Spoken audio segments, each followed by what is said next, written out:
Assalamualaikum warahmatullahi ta'ala wabarakatuh. A'udzu billahi minasy syaithanir rajim. Bismillahirrahmanirrahim. Alhamdulillahi rabbil alamin. Wassalatu wassalamu ala asyrafil anbiya'i wal mursalin. Sayyidina Muhammadin wa ala alihi wa sahbihi ajma'in. اللهم رب اشرح لي صدري ويسر لي أمري واحلل عقدة من لساني يفقه قولي ولا حول ولا قوة إلا بالله العلي العظيم اللهم انفعنا بما علمتنا وعلمنا ما ينفعنا وعلمنا ما جهلنا وذكرنا ما نسينا اللهم يسر ولا تعسر رب تمم بالخير اللهم افتح علينا فتوح العارفين وفقنا توفيق الصالحين اللهم لا سهل إلا ما جعلته سهلا وأنت تجعل الحزن إذا شئت سهلا اللهم اجعلنا من السعداء المقبولين ولا تجعلنا من الأشقياء المردودين اللهم صل وسلم وبارك على سيدنا محمد وعلى آله وصحبه أجمعين والحمد لله رب العالمين. InsyaAllah kita sambung balik pengajian kitab Bulughul Maram yang dikarang oleh Al-Imam Al-Hafidh Syekh Ahmad bin Ali bin Muhammad yang dikenali sebagai Imam Ibn Hajar Al-Asqalani. Lahir pada tahun 773 Hijrah, wafat pada tahun 852 Hijrah, rahimahullahu subhanahu wa ta'ala wa nafa'anallahu bi'ulumihi fid daraini amin. Kita sampai kepada hadis yang ke-183. Katanya wa an ibn Mas'ud radhiyallahu anhu qala Rasulullah sallallahu alaihi wasallam afdalul a'mali as-salatu fi awwal waqtiha rawahu at-Tirmidzi wal Hakim wa sahhahahu wa asluhu fi as-sahihain. Maksudnya daripada Abdullah bin Mas'ud radhiyallahu taala anhu mengatakan bahawasanya Rasulullah sallallahu alaihi wasallam bersabda, amalan yang paling utama ialah mengerjakan solat di permulaan waktunya. Hadis riwayat Imam Tirmidzi dan Hakim. Keduanya, yakni Imam Tirmidzi dan Hakim, menilai hadis ini sebagai hadis sahih. Asal hadis ini berada di dalam kitab As-Sahihain, maksudnya Bukhari dan Muslim. Muslimin muslimat yang dirahmati oleh Allah Subhanahu wa taala. Jadi sebelum daripada ni kita telah bincang berkenaan dengan hadis yang juga diriwayat daripada Abdullah bin Mas'ud yang dikeluarkan oleh Imam Bukhari dan Muslim. Yang mana kata Abdullah bin Mas'ud, aku pernah bertanya kepada Nabi sallallahu alaihi wasallam tentang amalan yang paling afdal. Maka kata Nabi sallallahu alaihi wasallam, as-salatu ala waqtiha, sembahyang di atas waktunya. Di perkataan sembahyang di atas waktunya adalah ia memberi maksud sembahyang di dalam waktu. Okey, itu maksud asal. Namun di sana ada riwayat yang kedua yang diriwayat oleh Imam Tirmidzi dan Imam Hakim An-Naisaburi daripada Abdullah bin Mas'ud juga, yang mana ketika ada orang tanya Rasulullah tentang amalan yang paling utama, yang paling afdal, kata Rasulullah as-salatu fi awwali waqtiha.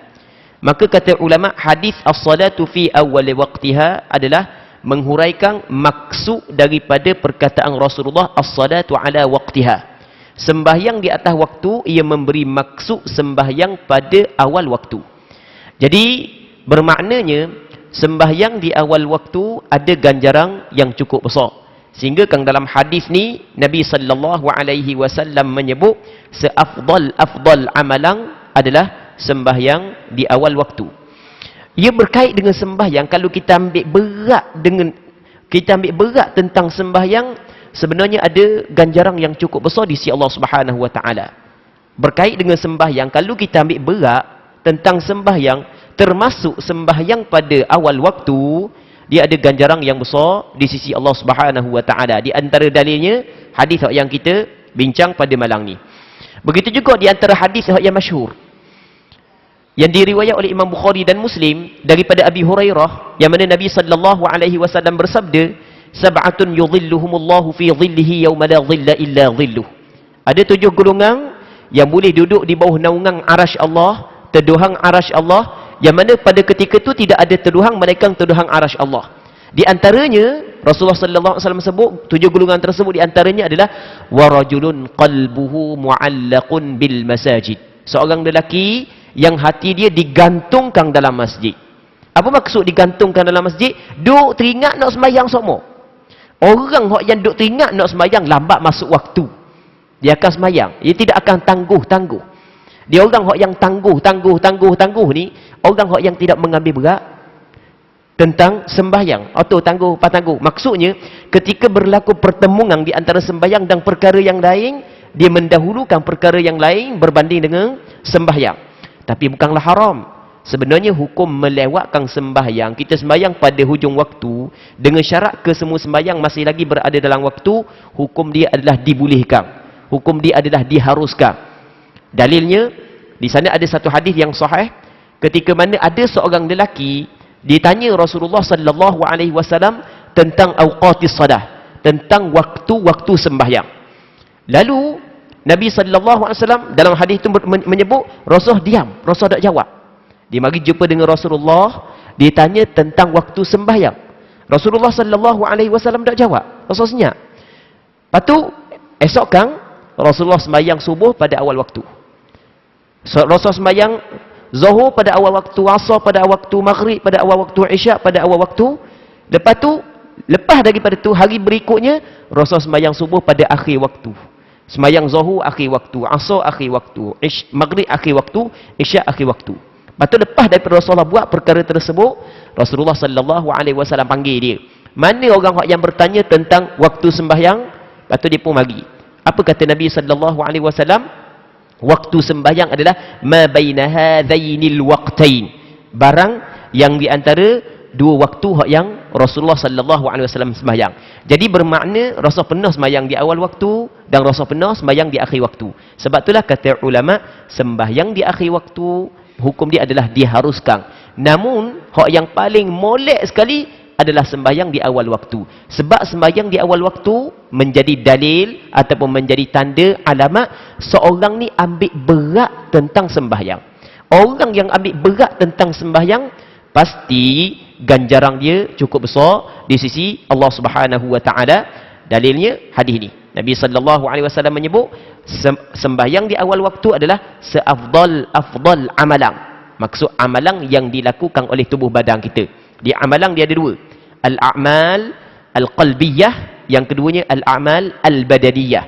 Adapun kalau amalan yang dilakukan oleh hati, hak yang paling afdal sekali adalah al-imanu billah. Hak tu hak yang paling afdal sekali. Hak yang kata amalan paling afdal sembahyang di awal waktu adalah amalan badaniyah. Apa nama badaniyah? Hak yang kita buat dengan tubuh badan kita. Kan sembahyang kita buat dengan tubuh badan kita kan? Kita tak buat dengan hati. Hak buat sembahyang dengan hati tu sesak tu.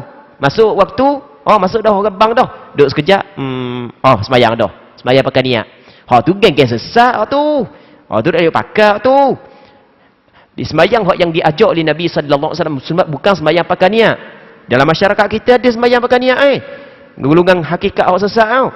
Dia sembahyang pakai niat aje. Sebab dia kabur dalam Quran Tuhan kata wa aqimis salata li dzikri, hendaklah mendirikan sembahyang kerana mengingatiku. Tujuan nak sembahyang ni tujuan sembahyang kerana nak ingat Allah. Tu tujuan sembahyang. Jadi kalau kita ingat Allah, kita dapat dah natijah dia. Kita dapat dah isi dia walaupun tak ada kulit. Dia cakap isi kulit lepas tu orang bang dia duduk nengung sekejap, siap dah sembahyang, ingat kepada Tuhan. Tu sembahyang pakai niat, tu sesak, lagi menyesatkan. Tu salah. Tu telah mereka-rekakan syariat yang tidak dibawa oleh Nabi sallallahu alaihi wasallam. Hak yang kita cerita amalan hak yang diajak oleh Rasulullah, hak yang dilakukan oleh tubuh badan kita, hak yang paling afdal adalah sembahyang. Berpandukan kepada hadis ni. Manakala amalan yang dilakukan oleh hati, amalan yang diperbuat oleh hati, al-a'mal al-qalbiyah, hak yang paling afdal adalah imanum billah. Berpandukan kepada hadis yang diriwayat oleh Imam Bukhari dan Muslim daripada Sayyidina Abi Hurairah radhiyallahu taala an, satu ketika ada seorang lelaki bertanyakan kepada Rasulullah tentang apakah amalan yang paling afdal. Lalu tu kata Nabi sallallahu alaihi wasallam, imanum billah, beriman kepada Allah, hak tu hak yang paling afdal. Baik, muslimin muslimat yang dirahmati oleh Allah Subhanahu wa taala. Nah, sebab itulah penting kita ambil berat tentang sembahyang. Sebagaimana banyak kali kita kata sembahyang ni sebenarnya adalah hubungan di antara kita dengan Allah. Tu sembahyang. Sembahyang ni adalah hubungan di antara kita dengan Allah. As-silatu bainal abdi wa rabbih. Kata ulama, perhubungan di antara seorang hamba dengan Tuhannya. Maka benda yang menjadi penghubung di antara kita dengan Allah, mesti kita kena ambil berat. Kalau kita pada hari ini setiap perkara yang menghubungkan kita dengan orang besar, dengan sultan, dengan raja, dengan pemerintah, kita ambil berat. Setiap benda yang dapat menghubungkan kita dengan orang-orang hebat, kita ambil berat. Maka lebih sepatutnya kita mengambil berat suatu benda yang menjadi penghubung di antara kita dengan Tuhan yang menjadikan kita, Tuhan yang menciptakan seluruh alam. Muslimin muslimat yang dirahmati oleh Allah Subhanahu wa taala.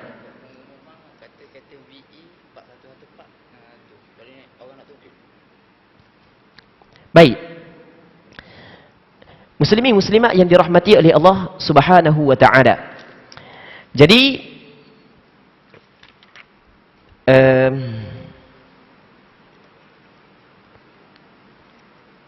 okey, habis hadis tu. Kita pergi kepada hadis seterusnya. Katanya wa an Abi Mahdhurata radhiyallahu anhu anna an-nabiy sallallahu alaihi wasallam qala awwalul waqti ridwanullah wa awsatuhu rahmatullah wa akhiruhu afwullah. Akhrajahu ad-Daraqutni bisanadin dha'ifin jidda. Maksudnya daripada seorang sahabat Rasulullah yang dikenali sebagai Abi Mahdhurah. Dia Abi Mahdhurah adalah sahabat Rasulullah yang dia ni masuk Islam kediang dah. Dia tiap masuk Islam awal, dia masuk kediang Islam dah. Yang mana dia masuk Islam ketika tahun Fathu Makkah. Dia masuk Islam lewat dah. Dia cerita dia ada, cerita dia hebat lah, cerita dia. Kali kita akan sapa kepada tempat dia, kita akan cerita pula sikit berkenaan dengan dia. Secara ringkasnya Abi Mahdhurah ni dia asal pemuda, orang muda lah. 2-3 orang muda puak Quraisy. Apabila Rasulullah mari dengan tentera-tentera Rasul, dia buat ngani. Dia buat bang, dia tengok sahabat dengan Rasul semayang. Rasul bila rabah bang, dia buat ngani bang. Siapa kepada Rasulullah, Rasul panggil. Oh, panggil takut dah, sudah dah, parok dah kali ni panggil. Rasul kata, siapa hak yang bang tadi? Siapa hak yang bang tadi? Siapa? Bang tu azang lah. Maka tak ada seorang ngaku. Rasul suruh seorang-seorang. Cemung bang. Hak ni bang. Siapa kepada Abu Mahdhurah? Rasul panggil dia. Rupanya Rasul dengar suara dia sedap. Maka Rasul sallallahu alaihi wasallam gosok dada dia, Rasul doa. Akhirnya dia memeluk Islam. Maka Rasulullah melantik dia menjadi muazzin Rasulullah di Masjidil Haram. Dia muazzin di zaman Rasulullah. Tukang bang di zaman Rasulullah ada 4. Bilal bin Rabah di Masjid Nabawi. Abdullah ibn Ummi Maktum di Masjid Nabawi. Abu Mahdhurah di Masjidil Haram. Sa'ad bin Al-Qaraf di Masjid Quba. Tak silap ingat. Okey, itu 4 muazzin di zaman Nabi sallallahu alaihi wasallam. Okey, itu cerita sedikit berkenaan dengan Abi Mahdhurah. Yang mana Abi Mahdhurah radhiyallahu taala an telah menceritakan bahawa Nabi sallallahu alaihi wasallam pernah bersabda. Benda yang Rasulullah sallallahu alaihi wasallam bersabda, permulaan waktu mengandungi redha Allah. Pertengahan waktu mendatangi rahmat Allah. Dan penghujung waktu mengandungi pemaafan Allah. Waktu sembahyang terbagi kepada 3. Permulaan waktu mengandungi redha Allah. Orang yang sembahyang di awal waktu, dia akan mendapat keredaan daripada Allah. Orang yang sembahyang tengah waktu, dia akan mendapat rahmat daripada Allah. Orang yang sembahyang pada penghujung waktu, dia akan mendapat kemaafan daripada Allah Subhanahu wa taala. Dah di sembahyang lewat-lewat ni nampak ada kecuaian sikit, tapi tak ada masalah. Yang penting dia sembahyang ada kemaafan daripada Allah untuk dia. Okey, itu maksud daripada hadis ni. Cuma hadis ini dikeluarkan oleh Imam Ad-Daraqutni dengan sanad yang dhaif, yang lemah sangat. Sanad dia lemah. Jadi hadis ni bukanlah hadis yang boleh dijadikan hujjah di dalam hukum. Begitu juga tidak boleh dijadikan sandaran ataupun untuk beramal dalam bab fadail pun tidak boleh juga, kerana hadis ni adalah terlalu dhaif. Baik. Hadis ni terlalu dhaif. Tapi yang pastinya orang yang sembahyang di awal waktu ada ganjaran pahala. Orang yang sembahyang di akhir waktu tetap tidak berdosa selama mana dia tidak sengaja mengeluarkan sembahyang sebahagian daripada sembahyang daripada waktu. Orang sembahyang di awal waktu pasti ada ganjaran. Ada ganjaran yang besar di sisi Allah, sebagaimana yang kita bincang sebelum daripada ni. Seterusnya, Walid Tirmidzi min hadis Ibni Umar nahwu dunal awsat wa huwa dha'ifun aidan. Yang mana hadis yang sama diriwayat oleh Imam Tirmidzi tapi melalui Abdullah bin Umar. Tadi Abi Mahdhurah disebutkan hal yang sama tapi tanpa menyebutkan bahagian tengahnya. Pertengahan tak ada. Hak yang ada permulaan waktu, redha Allah, penghujung waktu adalah kemaafan daripada Allah Subhanahu wa taala. Pun begitu, hadis yang diriwayat oleh Imam Tirmidzi juga hadis dhaif. Walaupun hadis dhaif, tapi ketika dengar orang yang sembahyang di awal waktu ada ganjaran yang cukup besar yang Allah Subhanahu wa taala akan bagi kepada dia. Seterusnya, wa an Ibni Umar radhiyallahu anhuma anna Rasulullah sallallahu alaihi wasallam qala la salata ba'da al-fajr illa sajdatain akhrajahu al-khamsah illa an-Nasa'i wa fi riwayat Abd al-Razzaq la salata ba'da tulu'il fajr illa rak'atay al-fajr. Maksudnya daripada Abdullah bin Umar radhiyallahu taala anhuma telah mengatakan bahawa Rasulullah sallallahu alaihi wasallam pernah bersabda, tiada solat sesudah fajar. Maksud sesudah fajar adalah sesudah keluar fajar. Kerana hadis yang diriwayat oleh Imam Abdul Razzaq menyebut secara jelas ba'da tulu'il fajri, selepas daripada keluar fajar. Kata Rasulullah sallallahu alaihi wasallam, tak ada solat sesudah fajar, sesudah terbit fajar, masuk je waktu subuh, tak ada solat kecuali hanya 2 sujud. Maksudnya 2 rakaat sahaja. 2 rakaat sebelum daripada sembahyang subuh. Hadis ni dikeluarkan oleh 5 orang ulama hadis kecuali Imam An-Nasa'i. Imam An-Nasa'i saja yang tidak mengeluarkan hadis ini. Hadis ini dikeluarkan oleh Imam Abu Dawud, Imam Tirmidzi, Imam Ibnu Majah. Hadis ini dikeluarkan oleh 5 orang ulama hadis, melainkan tolak Imam Nasa'i seorang je yang tidak mengeluarkan hadis ini. Katanya di dalam riwayat Imam Abdul Razzaq seorang ulama hadis disebutkan tiada ada solat sesudah terbit fajar kecuali hanya 2 rakaat fajar. Daripada hadis ni sebahagian daripada fuqaha berpandangan bahawasanya apabila keluar fajar yang menandakan masuk waktu subuh, kita kata fajar shadiq, keluar fajar yang menandakan masuk waktu subuh, maka kita boleh sembahyang 2 rakaat sahaja. 2 rakaat ni dikenali sebagai 2 rakaat sunat fajar. Hak yang kita biasa duk dengar, rakaatul fajri khairum minad dunya wa ma fiha, kata Rasulullah. 2 rakaat sunat fajar lebih baik daripada dunia dan isinya. Tu 2 rakaat tu lah. Lepas tu kita sembahyang 2 rakaat sembahyang fardu subuh. Selain daripada 2 rakaat tu tak boleh. Masuk je subuh, kita boleh sembahyang sunat fajar 2 rakaat. Nak sembahyang hajat tak boleh, nak sembahyang istikharah tak boleh, nak sembahyang sunat tu tak boleh, nak sembahyang sunat ni tak boleh, mengikut pandangan sebahagian daripada ulama berdasarkan kepada hadis ni. Okey, kita ulang sekali lagi. Ada sebahagian daripada ulama berpandangan bahawasanya apabila keluar dah fajar, cakap kita masuk dah subuh. Katakanlah ni subuh pukul berapa kita? Subuh pukul 6.2 minit. Okey, 6.2 minit dah boleh dah kita nak sembahyang. Apa jua sembahyang sunat, melainkan sembahyang sunat sebelum subuh. Hak tu je hak yang boleh kita sembahyang. Nak sembahyang hajat tak boleh, dah nak sembahyang istikharah tak boleh, dah nak sembahyang apa jenis sembahyang tak boleh. Berpandukan kepada hadis ni. Okey, jelas kan? Baik. Itu pandangan sebahagian daripada ulama.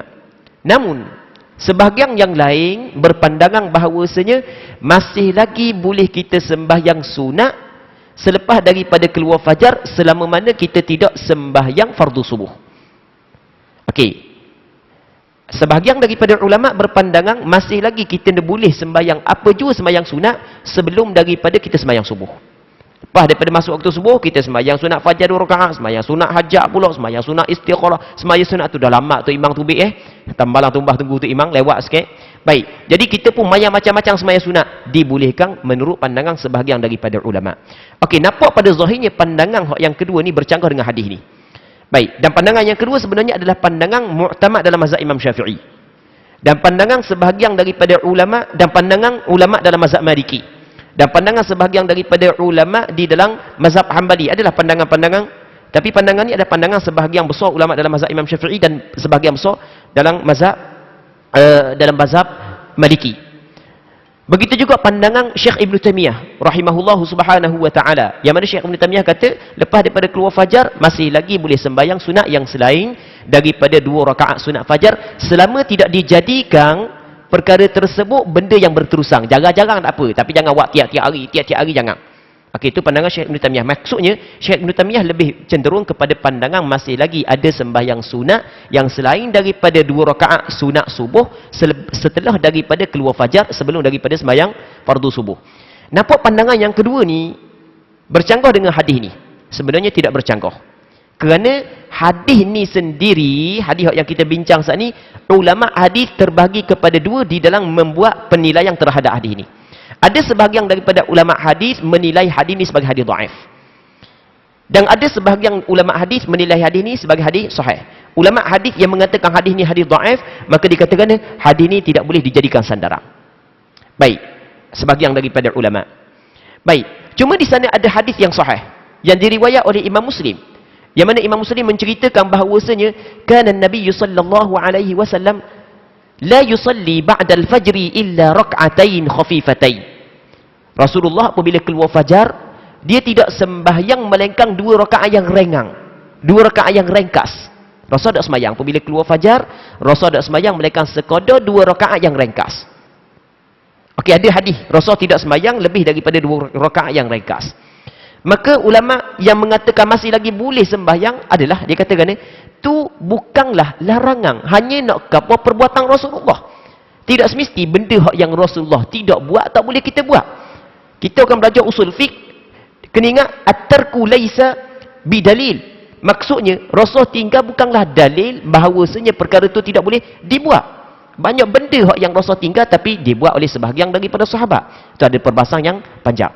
Okey, jadi dalam mazhab Imam Syafi'i dan pandangan dalam mazhab Maliki, sebahagian daripada ulama dalam mazhab Hambali berpandangan masih lagi boleh sembahyang sunat selepas daripada keluar fajar, sebelum daripada sembahyang fardu subuh, masih lagi kita boleh sembahyang sunat yang selain daripada 2 rakaat sembahyang sunat subuh, masih lagi boleh kita sembahyang. Kerana hadis ni bukan hadis sahih. Hak yang sebut Rasul sembahyang 2 rakaat itu hanya menceritakan tentang perbuatan Rasulullah. Bahkan, tengok ni sandaran kepada pandangan majoriti sebahagian daripada ulama. Bahkan di sana ada hadis yang diriwayat oleh Imam Abu Daud, yang diriwayat oleh Imam Ahmad bin Hanbal, yang mana hadis ni adalah hadis sahih. Yang mana ada seorang sahabat yang dikenali sebagai Amr bin Abasah As-Sulami. Ada seorang sahabat yang dikenali sebagai Amr bin Abasah As-Sulami. Dia kabur kepada Rasulullah. Dia kata lagu mana? Ya Rasulullah, ayyul laili asma', wahai Rasulullah, di manakah di dalam malam yang paling didengari? Maksud benda paling didengari, Allah Subhanahu Wa Taala terima. Waktu malam mana yang paling diterima? Ditanya Rasulullah, waktu malam mana? Awal ke tengah ke hujung malam? Dan tu kata Nabi sallallahu alaihi wasallam, qal jawful lailil akhir. Malam, tengah malam yang penghujung. Tengah malam yang penghujung, penghujung malam. Hak tu yang paling didengar oleh Allah Subhanahu wa taala. Kata Rasul, fasalli ma syi't, maka musmayanglah sekadar benda hak yang mu nak sembayang. Tengok kata Rasul, musmayanglah qadar mana hak yang mu nak sembayang. Fasalli ma syi't fa innas salata mashhudatun maktubah, kerana sesungguhnya sembahyang dihadiri oleh para malaikat. Kita sembahyang penghujung malam dihadiri oleh para malaikat. Maktubah, ditulis ganjaran dia. Lepas tu kata Rasulullah, hatta tusalli subha, sehingga mu sembahyang subuh. Sampai sampai sembahyang subuh, habis sembahyang subuh dak boleh dah sembahyang sunat. Okey. Jadi daripada hadis ni Rasul kata ni, fasalli ma syi't, mu sembahyanglah sekadar mana hak yang mu nak, fa innaha Masyhudatun maktubah hatta tusalliya subha.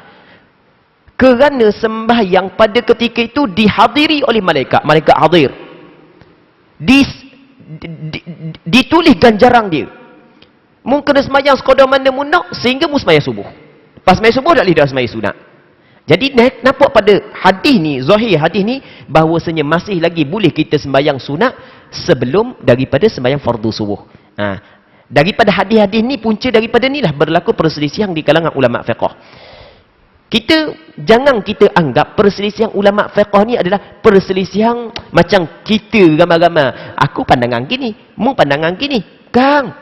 Perselisihan ulama fiqh sebenarnya masing-masing ada sandaran dalil. Bukan saja-saja ada sandaran dalil. Ulama fiqh dia berselisih bukan mengikut pada otak dia. Mengikut hak ni faham dalil gini, hak ni faham dalil gini. Hak yang mengatakan tak boleh dah sembahyang melainkan 2 rakaat sunat subuh je apabila keluar fajar, berpandukan kepada hadis hak yang kita bincang pada malam ni. Hak yang kata masih lagi boleh kerana dia kata hadis ni hadis dhaif. Di sana ada hadis yang sahih yang diriwayat oleh Imam Abu Daud, yang diriwayat oleh Imam Ahmad bin Hanbal, bahawasanya Nabi sallallahu alaihi wasallam mengizinkan sembahyang sehingga sembahyang fardu subuh.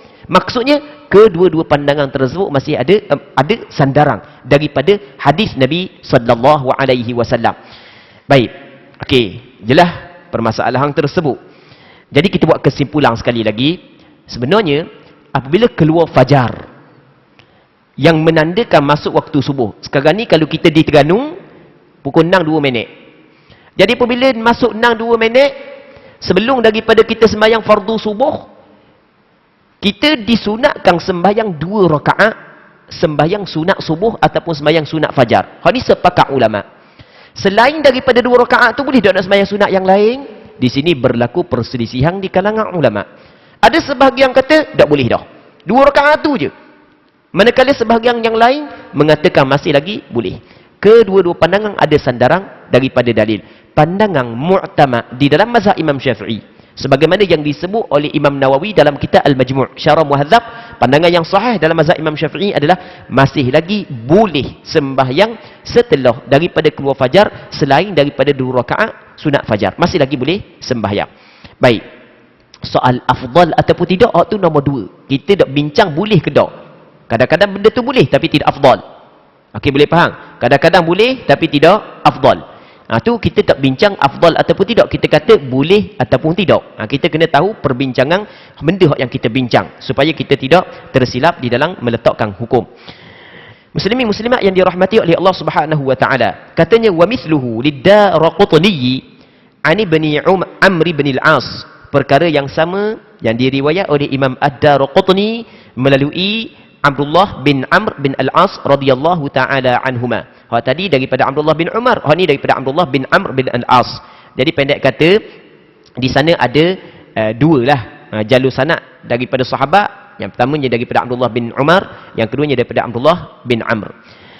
Seterusnya wa an Ummi Salamah radhiyallahu taala anhu qalat صلى رسول الله صلى الله عليه وسلم العصر ثم دخل بيتي فصلى ركعتين فسألته فقال شغلت عن ركعتين بعد الظهر فصليتهما الآن قلت أفنقضيهما إذا فاتتنا قال لا أخرجه أحمد. Maksudnya daripada Ummu Salamah isteri Rasulullah sallallahu alaihi wasallam radhiyallahu anha telah menceritakan bahawa Rasulullah sallallahu alaihi wasallam selesai mengerjakan solat asarnya. Rasulullah selesai daripada mengerjakan solat fardu asar. Terus masuk ke dalam rumahku. Rasul pun masuk dalam rumah Ummu Salamah. Kemudian solat lagi 2 rakaat. Masuk dalam rumah Ummu Salamah, Rasul sembahyang 2 rakaat. Lepas daripada sembahyang fardu asar, Rasul pun masuk dalam rumah Ummu Salamah, Rasul sembahyang 2 rakaat. Dan hak ni kita bincang panjang lebar dah 2 minggu lepas kan. Bincang panjang lebar dah masalah ni. Yang mana di antara sembahyang yang dilarang oleh Rasulullah adalah sembahyang selepas daripada sembahyang fardu asar. Tak boleh kita sembahyang dah. Tapi dalam masa yang sama Rasulullah sembahyang. Kita pun bincang panjang lebar dah. Kenapa Rasul sembahyang? Baik. Yang mana dalam hadis yang diriwayat daripada Ummu Salamah Rasul menceritakan bahawasanya hak yang dia sembahyang 2 rakaat selepas daripada fardu asar adalah kerana dia qada sembahyang sunat zuhur. Hak yang dia dak buat tadi kerana sibuk melayani tetamu daripada Bani Abdul Qais. Hak yang kita cerita pada minggu lepas. Oleh layan tetamu dak ada nak sembahyang sunat fardu zuhur, maka dia qada selepas daripada fardu asar. Baik. Dan kita bincang juga di sana ada hadis yang diriwayat daripada Aisyah. Kata Aisyah, di antara sembahyang sunat yang tidak pernah ditinggal oleh Rasulullah adalah 2 rakaat selepas daripada asar. 2 rakaat lepas daripada asar Rasul tak tinggal. Maka macam mana pula Rasul larang sedangkan dia tak tinggal? Maka kita kabur lagu mana? Ada sebahagian ulama berpandangan bahawasanya sembahyang selepas daripada fardu asar secara berterusan itu adalah khususiat untuk Rasulullah. Benda tu khusus untuk Rasulullah, tidak diberi kepada umat. Berpandukan kepada hadis yang diriwayat oleh Imam Baihaqi. Hak ni kita bincang pada minggu lepas. Berpandukan kepada hadis yang diriwayat daripada Imam Baihaqi, yang mana dalam hadis tersebut menyebut bahawasanya Rasulullah melarang, daripada Aisyah juga, melarang melakukan sembahyang selepas daripada asar, sedangkan Rasul sendiri sembahyang lepas daripada asar. Rasul melarang melakukan puasa wisal, sedangkan Rasul sendiri melakukan puasa wisal. Jadi bermakna perkara tersebut adalah khususiat untuk Rasulullah sallallahu alaihi wasallam, sebagaimana yang kita bincang dah secara panjang lebar sebelum daripada ni. Baik. Jadi Rasulullah sembahyang selepas daripada asar adalah qada 2 rakaat. Dikatakan ni. Ketika kata kemudian solat lagi 2 rakaat. Ketika aku tanyakan kepada baginda perkara itu, jadi Ummu Salamah peliklah. Rasul larang sembahyang 2 rakaat lepas daripada asar, tiba-tiba dia sembahyang. Maka Ummu Salamah tanya. Baginda menjawab, tadi aku terlalu sibuk sehingga meninggalkan 2 rakaat sesudah zuhur. Maka baru sekarang ini dapat aku kerjakan. Ni baru aku dapat buat. Jadi bermakna Rasul qada sembahyang sunat zuhur. Baik, maka kata ulama, dituntut kepada kita qada segala sembahyang sunat yang mempunyai waktu kalau sekiranya kita tinggal. Sunat kita qada. Bukan sembahyang fardu saja hak yang kita tinggal kena qada, sembahyang sunat kalau kita qada juga sunat kita sembahyang sunat kalau kita tinggal sunat juga kita qada. Kerana di sana ada hadis yang Nabi sallallahu alaihi wasallam menyebut, man nama an salatin aw nasiyaha falyusalliha idza dzakaraha. Sesiapa yang tidur tertinggal sembahyang ataupun dia terlupa untuk sembahyang, maka hendaklah dia sembahyang apabila dia ingat. Perkataan dia lupa sembahyang, Rasulullah dak khabar pun sembahyang tu fardu ke sunat. Maka ulama ambil secara umum sama ada fardu ke sunat, maka kita kena qada. Hak fardu wajib qada, hak sunat sunat qada. Okey, boleh faham kan? Baik. Dalam hadis ni Ummu Salamah kata lagu mana? Kalau gitu jika kedua-duanya terlewatkan olehku, kalau sekiranya aku tinggal sembahyang sunat tu, bolehkah aku mengqadanya? Nabi sallallahu alaihi wasallam menjawab, tidak boleh. Jadi ketika Rasul tinggal sembahyang sunat zuhur, Rasul qada selepas daripada asar, maka Ummu Salamah tanya dia, "Apa mung sembahyang lepas daripada asar ni?" Rasul kata qada sunat zuhur. Dah kalau gitu, kalau aku tertinggal boleh tak aku nak qada? Kata Rasulullah, tak boleh. Jadi Rasul tak bagi qada. Cuma kena ingat, perkataan hadis ni, qultu afanaqdihima idza fatana qala la, perkataan ni adalah perkataan yang dhaif. Perkataan ni perkataan yang dhaif, tidak boleh dijadikan sandaran hukum. Hak yang sebelum daripada ni sahih. Penambahan ni adalah penambahan yang dhaif, dipanggil ziyadatun dhaifah ni. Penambahan ni adalah penambahan yang dhaif, yang mana kedhaifan penambahan ni disebut oleh Imam Ibn Hajar Al-Asqalani dalam kitab Fathul Bari. Begitu juga Imam Al-Hafiz Al-Baihaqi menyebut bahawasanya penambahan ni dhaif. Kalau penambahan ni sahih, maka tidak boleh kita qada sembahyang sunat yang kita tertinggal. Tapi oleh kerana penambahan ni dhaif, maka tidak boleh dijadikan sandaran hukum. Bahkan ada tuntutan yang umum, setiap sembahyang yang kita tinggal sunat kita qada, termasuk sembahyang sunat rawatib. Sembahyang sunat rawatib sunat kita qada. Begitu juga sembahyang tahajud. Tahu dah sembahyang tahajud boleh sunat kita qada. Adalah perbincangan dia yang panjang, nanti sampai tempat dia kita akan bincang secara panjang lebar. Hak ni sepintah lalu je kita khabar berkenaan dengan qada sembahyang sunat tahajud. Seterusnya, wali Abi Dawud an Aisyah bima'nahu. Abu Dawud telah meriwayatkan hadis yang semakna. melalui Sayyidatuna Aisyah radhiyallahu taala anha. Jadi hadis yang sama diriwayat daripada Imam Abu Daud, tapi daripada Aisyah, tadi daripada Ummu Salamah. Okey, kita masuk dalam perbahasan baru iaitu babul azan. Bab pada menyatakan azan. Azan ni bang lah cakap kita. Cakap kita bang. Cakap Arab azan. Cakap kita bang.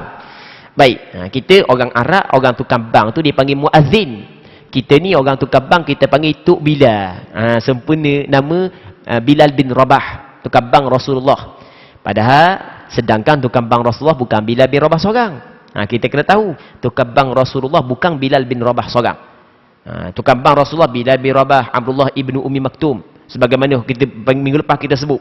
Berkenaan dengan masalah kita kata, apabila kita tengah sahur, tiba-tiba bunyi orang bang. Akan kita bincang masalah tu panjang lebar minggu lepas.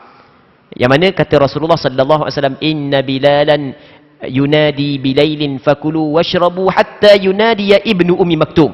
Kata Rasulullah, sesungguhnya Bilal bin Rabah dia bang tengah malam lagi. Bang sebelum daripada masuk waktu subuh. Sebelum daripada masuk waktu subuh, Bilal bin Rabah bang. Maka mu boleh makanlah, boleh minum, tak ada masalah makan. Sehinggalah Abdullah ibnu Ummi Maktum bang.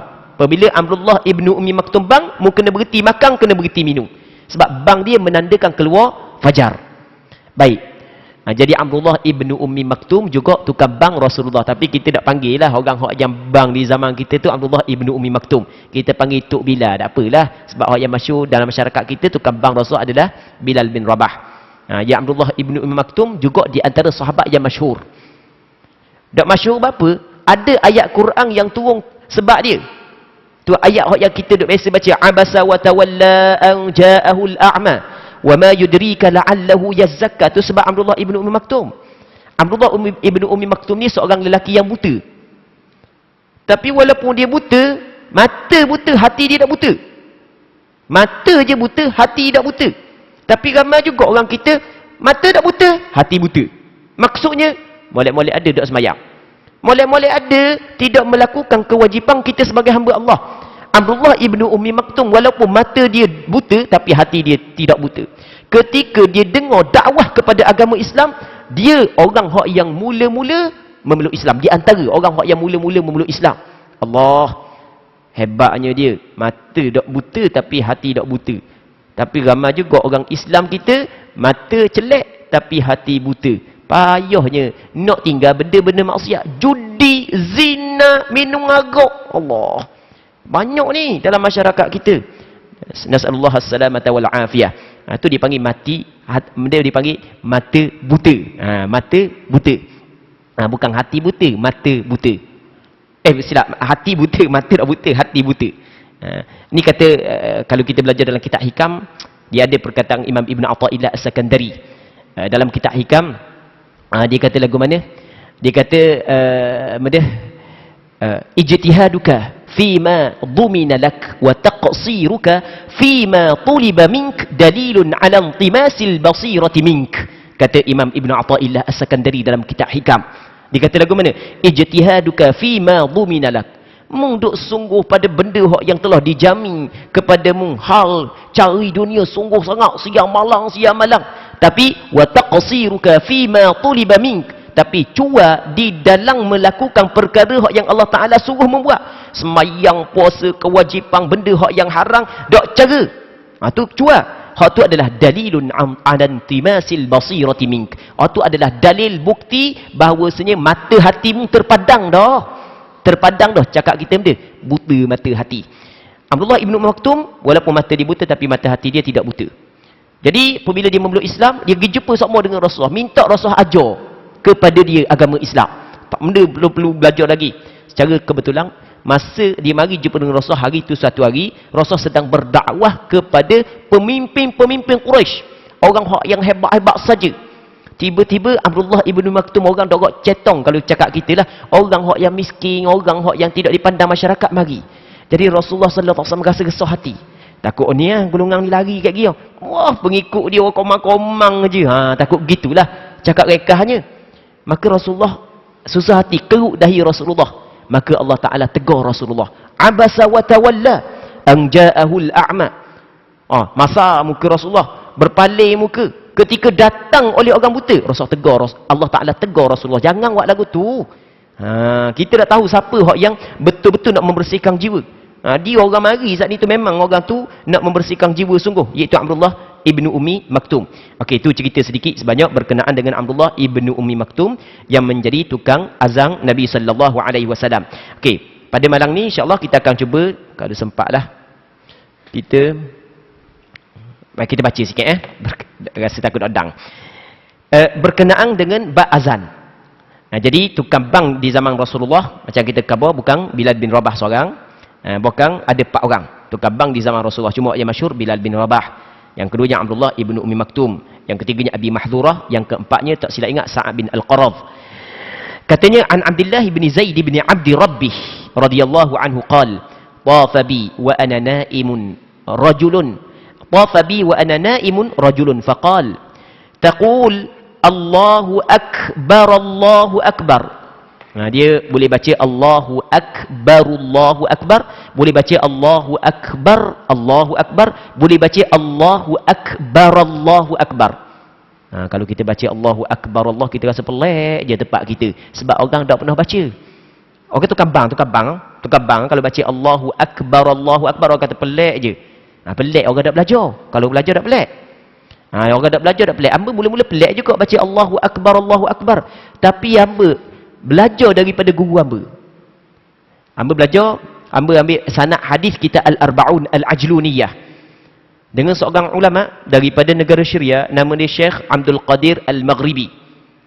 Yang mana siapa hadis yang ke-22 daripada kita Al-Arba'un Al-Ajluniyah, yang mana dia suruh hamba baca Allahu Akbar. Kita duduk biasa dengar Allahu Akbar. Dia kata hak yang riwayat dia ambil daripada guru dia ambil daripada guru dia berterusan sampai kepada Imam Muslim, daripada Imam Muslim berterusan sampai kepada Rasulullah adalah Allahu Akbar. Hak tu hamba ambil sanad. Maksudnya hamba mempunyai sanad yang bersambung daripada hamba sehingga ulama hadis sehingga kepada Nabi sallallahu alaihi wasallam, yang mana riwayat adalah Allahu Akbar. Tapi sebenarnya boleh baca 3. Allahu Akbar, Allahu Akbar, Allahu Akbar, Allahu Akbar, Allahu Akbar, Allahu Akbar. Okey. Hak ni kita nak bincang pada minggu ni, insya-Allah kita akan bincang balik pada minggu akan datang. Insya-Allah kalau sekiranya dipanjangkan umur, kita berhenti sini dulu untuk malam ni. Kita berdoa kepada Allah Subhanahu wa taala agar apa yang kita bincangkan pada malam ni ada keberkatannya dan sama-sama dapat mengambil manfaat. Allah Subhanahu wa taala a'la wa a'lam.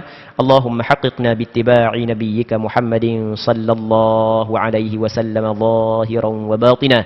Allahumma ij'alna mimman yastami'una al-qawla fayattabi'una ahsanah. اللهم إنا نسألك الإخلاص في القول والعمل.